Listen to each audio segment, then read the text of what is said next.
In this video tutorial, we are going to talk about how to convert the unit of quantities. As science students, we do a lot of computations, and in most of our computations, it becomes very necessary to convert the unit of one quantity to another. And that is exactly what we want to do in this video tutorial. Although there are many methods we can employ in doing this, we are not going to use any metric system or table of conversion. No, we are going to use very simple and understandable method in doing this, which will not involve any memorization of formula or table. And so let us get right into the presentation. There are two mathematical concepts that we need to understand or that we need to employ in converting units. The first one is indices, and the second one is the use of prefixes. Let us revise a little on indices. Though there are many principles and properties of indices, although there are many principles and laws of indices, we will need just a few of them in converting units. The first one is the law of multiplication. If I have a exponent m multiplying a exponent n, what do you think is going to be the expression for the answer? We are going to get a exponent m plus n. That is, if the bases are the same in this particular case, we are going to take one of them and just add the exponent. What if they are now dividing? If I have a exponent m divided by a exponent n, what is going to be the expression for the answer? This time we are going to subtract the exponent. So we are going to have a exponent m minus n. The third one, which we shall consider in this video, is where we have a exponent m all exponent n. What happens to the exponent this time? The answer is going to be a exponent mn. That is, the two exponents are going to multiply.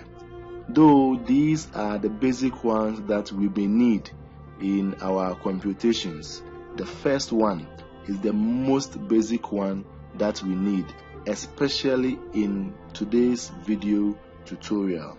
Now that we have revised on indices, let us look at prefixes. Most of our units have prefixes in them. Examples of these prefixes are deci, centi, milli, kilo, mega, and so on and so forth. In this video tutorial, we are going to consider only four. The first we are going to consider is the deci, symbolized by a small d, and its value is 10 exponent minus 1. This means that the prefixes are not units, but they are numbers that help us to write the unit conveniently. The second one we want to consider is the centi, represented by a small c, and its value is 10 exponent minus 2. The third is the milli, represented by small m, and the value is 10 exponent minus 3. The fourth one is the kilo, represented by a small k, and the value is 10 exponent positive 3. These are the four basic prefixes that we need to know in order to do our computations. And there's no need to memorize them because these are already known in science. Let's now talk about the units of length. Although there are several units that length can be measured in, we have what we call the SI unit of length. And the SI unit of length is the meter, represented by a small m. The meter is the worldwide accepted unit for measuring length. But apart from the meter, what other unit of length do you know? We can have the decimeter, we can have the millimeter, the centimeter, and the kilometer. So we realize quickly that in these units, we have the main unit of length, which is the meter. and attached to this unit of length is the prefixes. For example, decimeter have the prefix deci in it. The millimeter has the prefix milli in it. The centimeter has the prefix centi in it, and the kilometer has the prefix kilo in it. Before we go into our real computations on conversions, we have to come into terms with these two concepts. These are two concepts that I have forged in order to help my students better understand unit conversion. And these two concepts are what we call substitution and introduction. What do I mean by substitution? The term substitution basically means replacing. And when you are replacing something by something, you replace it with the exact thing or a similar thing, or something that can work exactly as the former. So nothing really changes about the result when we are talking about substitution. For example, if I want to convert 2 centimeters to meters, all that I have to do is that, since I know that the centi is a prefix, I will just have to substitute the value of the c, and this makes my answer to be converted in meters. In this case, I'm going to get 2 times 10 exponent minus 2, and the moment I bring in my value for the c, the value is now in meters, so I can bring my meters. Though this is accepted in science because it is in standard form, if you want to write it in full, that is in decimal, we are going to get 0.02 meters. And this is what we mean by substitution. It is just replacing a prefix by its value. The second one is introduction. Introduction comes with changes. Unlike substitution, when you introduce a prefix into your value, it has to change the entire answer. And so, for example, if I have 0.02 meters and this time I want to convert it to centimeters, what happens here is that I have to introduce centi into my final answer. And although the value of centi is 10 exponent minus 2, because I am introducing it, the sign of the exponent must change, so that we are going to have 10 exponent positive 2 instead of 10 exponent negative 2. And so 0.02 meters will be equal to 0.02 times 10 exponent 2. And the moment I introduce my prefix, the answer now is in centimeters. This is not in standard form, and so you have to write it in full. Writing it in full will give us 2 centimeters. And so we have come back to the 2 centimeters that we started with. And this is the basic principle of substitution and introduction. And this is all that we need in converting any unit, not only of length, but any unit of any quantity from one to another. Let's take our first question for today. The first question is: convert 10 meters to decimeters, centimeters, millimeters, and kilometer. So we are going to do 4 different conversions. We are going to find out what is the value of 100 meters in decimeter, in centimeter, millimeter, and kilometer. Alright, so let's tackle the first one. 100 meters to decimeters. You would agree with me that we don't have the deci in our original value, which is the 100 meters. And so it means in our final answer, we have to introduce the deci in it. And so introduction comes with a change of the sign of the exponent. So we are going to have 100 times 10 exponent 1. That means I have introduced my prefix, which is the deci, in my answer. And that makes my answer to be in decimeter. Writing it in full, we are going to have 1000 decimeter. The second one, we are supposed to convert 100 meters to centimeters. Once again, we don't have centi in the original value, which is 100 meters. So for us to get our answer in centimeters, it means we have to introduce a centi into our answer. So we are going to have 100 times 10 exponent positive 2. And as I introduce my centi, the figure now is in centimeters. The final answer, if you want to write it in full, will give us 10,000 centimeters. Now the third one, we are supposed to convert 10 meters to millimeters. Once again, we are going to introduce milli into our answer. And so we are going to have 100 times 10 exponent positive 3. And this converts the whole thing to millimeters. Writing it in full, our answer is going to be 100,000 millimeters. And so 100 meters is equal to 100,000 millimeters. Now the fourth one, 100 meters to kilometers. Here the kilo has an original prefix of positive 3. So if we introduce it into our final answer, the answer is going to be in minus 3. So we are going to have 100 times 10 exponent minus 3 kilometers. And writing this in decimals, we are going to have 0.1 kilometers.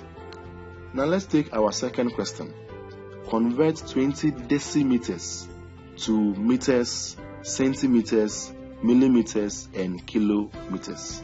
So like we did for the first one, we are going to apply the concept here also. So the first one, 20 decimeters to meters. Here you would recognize quickly that we have deci already in our original figure. That is 20 decimeters. So to convert it to meters, all that we need to do is to substitute the value of the deci into our answer, and this will change it into meters.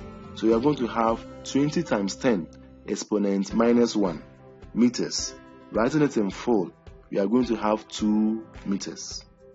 The second one is 20 decimeters to centimeters. Once again, let us analyze this carefully. In our original figure, we have deci, and in what they want us to convert into, we have centi. So thinking about it from the childish point of view, we can say that we are supposed to eliminate or remove the deci from the 20 decimeter and replace the deci with the centi so that we get our answer in centimeters. So how do we eliminate the deci? We eliminate it by substituting its value, which is 10 exponent minus 1. So we are going to get 20 times 10 exponent minus 1. And by writing it in this way, we have converted it to meters. Now that we have our answer in meters, we can easily introduce our centi into the answer. So by introducing centi into the answer, we are going to get 20 times 10 exponent minus 1 times 10 exponent positive 2. Because we are introducing the centi, the exponent is going to be positive. And by writing it this way, the answer is converted to centimeters. Now we have to apply indices here. So 10 minus 1 multiplying 10 positive 2. According to the rule, we have to add the exponent. So minus 1 plus 2 would give us positive 1. In this case, our final answer is going to give us 200 centimeters. Our third example is asking us to convert 20 decimeters to millimeters. Once again, you would quickly recognize that we have to first of all convert 20 decimeters to meters before we can introduce our milli to get the answer in millimeters. And so by substituting the value of the deci, we are going to get 20 times 10 exponent minus 1, and this gives our answer in meters. Now let us introduce our milli. We are going to get 20 times 10 exponent minus 1 times 10 exponent positive 3, and this makes our answer to be in millimeters. Now we have to apply indices here. -1 plus 3 will give us positive 2. So our final answer is going to be 2000 millimeters. Now the fourth one, we are supposed to convert 20 decimeters to kilometers. Once again, we have to first convert to meters and then introduce our kilo to get our answer in kilometers. With all these examples we have already solved, we can even have the answer without computations. So we are going to get 20 times 10 exponent 1. That is substituting the value of the deci. And now we have to introduce our kilo. So it's going to be times 10 exponent minus 3. And our answer now is in kilometers. Applying indices, -1 plus -3 is going to give us -4. So we are going to get our answer as 0.002 kilometers. Our third and final question for this tutorial. We are supposed to convert 5.4 centimeters to meters, decimeter, millimeters, and kilometers. So let's look at the first one, 5.4 to meters. It becomes very simple because we are just to replace or substitute the value of the centi, and our answer will be in meters. So we are going to get 5.4 times 10 exponent minus 2 meters. This is already in standard form, and you can leave your answer like that. But if you prefer your answer to be in decimal, we are going to get 0.054 meters. The second one is to convert 5.4 centimeters to decimeters. Here also, it means we are supposed to remove the centi and replace it with a deci. So by removing the centi, it means we have to replace or substitute its value there. 5.4 times 10 exponent minus 2 is what we are going to have. Then in introducing our deci, we are going to continue by multiplying the answer by 10 exponent 1. And this is going to give our answer in decimeters. So let us apply indices here. -2 plus 1 is going to give us -1. So our final answer in decimal, if you prefer, is going to be 0.54 decimeters. The third one is to convert 5.4 centimeters to millimeters. Let's first of all convert to meters by substituting the value of the centi. We are going to get 5.4 times 10 exponent minus 2, and this is in meters. Now introducing our milli, we are going to get 5.4 times 10 exponent minus 2 times 10 exponent positive 3. And by introducing our milli, our figure is now in millimeters. Applying indices, -2 times 10 exponent 3 is going to give us positive 1. And so our final answer is going to give us 54 millimeters. The fourth one, 5.4 centimeters to kilometers. You can only imagine how small our answer in kilometers is going to be. So let us first of all convert to meters. So we are going to have 5.4 times 10 exponent minus 2. Introducing our kilo means multiplying this by 10 exponent minus 3. And our result will be in kilometers. Applying indices here, -2 plus -3 will give us -5. So our final answer is going to be 5.4 times 10 exponent minus 5 kilometers. And since this is a very small number, it is advisable to write it in standard form rather than in decimals. This is the end of our tutorial, but I want to leave you with 2 examples to practice on your own.